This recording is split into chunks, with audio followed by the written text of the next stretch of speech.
Hey friends, what is up? It's your girl Whitney B, and I'm back with another wig tutorial. Y'all know I love giving y'all a good tutorial.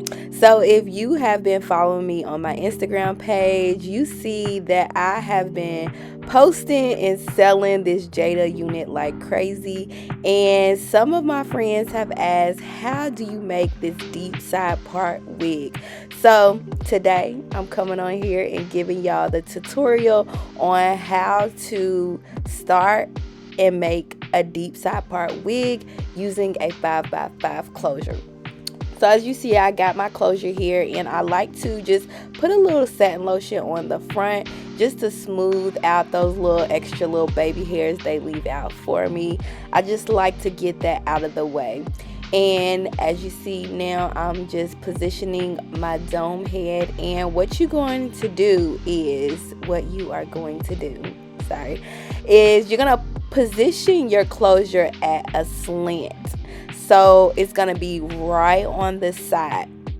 Now for the Jada unit, I choose to do the little baby hairs on the around the ear and on the side. So I'm going to leave out, like, it's going to be excess closure hanging over the cap. And you'll see in a minute once I get to sewing. Trust me, it's going to all come together and make a little bit more sense. But anyways, right now I'm just using my T-pins to help me to lay down my closure. If you don't have T-pins, you definitely want to get you some T-pins.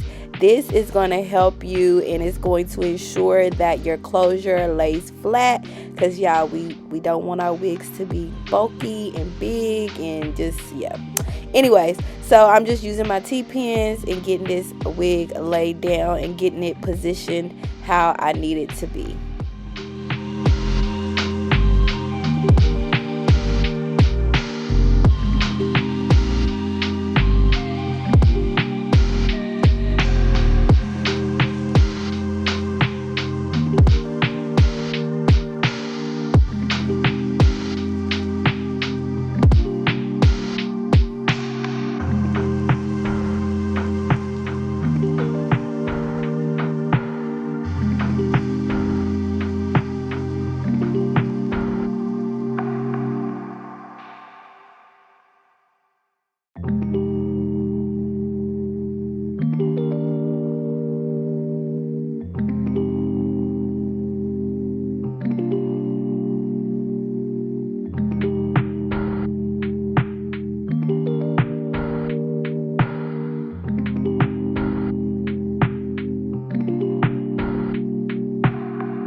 Okay, so going back to what I said about having that excess piece of closure that you are not going to sew onto the wig cap, that you are going to leave hanging out.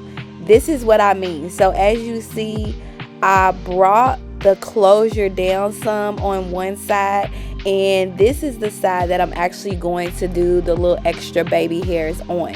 So depending on if you want it on the left or the right side, it just depends on which side you're gonna bring down and not sew. So as you see, I'm just measuring it, and usually I try to leave at least like 2 inches, 2.5 to 3. I don't really go over 3, but I usually leave at least that much out of excess closure. That way I'll have plenty of space to do the little ear, little swirl that I be doing.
Alright, so now that we got our closure all sewn down, I'm going to take my white chalk marker. You can get this marker from Amazon. You can use white or you can use a silver Sharpie, whichever, as long as it shows up on black. If you are a beginner, you could definitely use your tape measure. For sewing on my tracks, I usually try to keep them at least an inch apart. If I am sewing a lot of bundles, I might do a 1/2 inch apart. So it just really depends. Usually I don't use this little tape measure, but for this video I'll go ahead and do it. But this is an easy way to ensure that your lines are, pretty straight and they are spaced out evenly.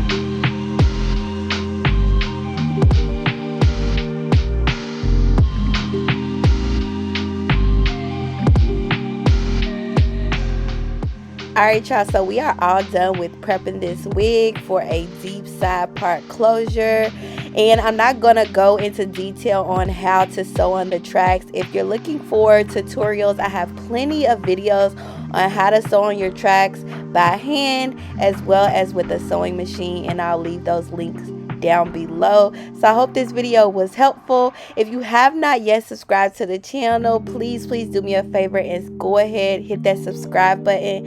If you have questions, comments, leave them down below. And until next time, bye friends.